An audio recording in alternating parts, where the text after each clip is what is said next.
I was born in Clearwater, but I lived at Seven Springs. My mom and daddy about 200 yards from this house where my granny lived in it.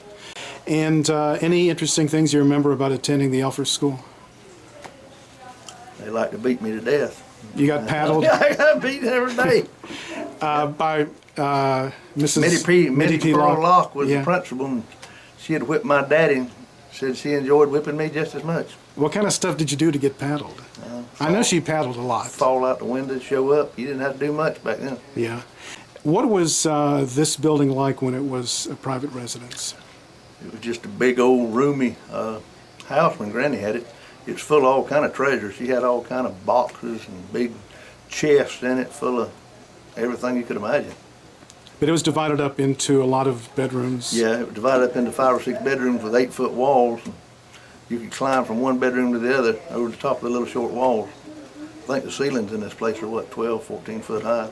So about how many people were living in the house? Do you remember? Granny was the only one living in it most of the time.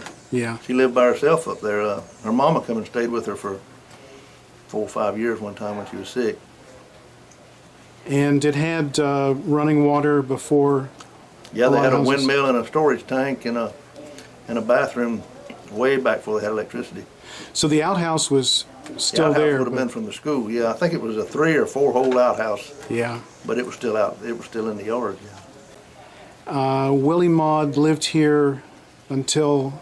She lived here until she moved to Dixie County in probably, I don't know, what, mid 70s, late 70s, early 80s. I don't know. Yeah.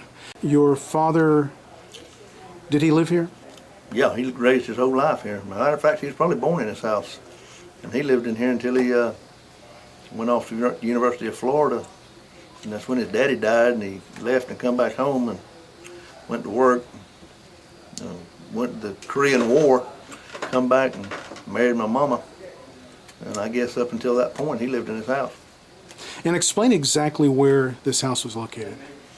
It was located about 400 or 500 yards south of the Anclote River where State Road 54 crosses it.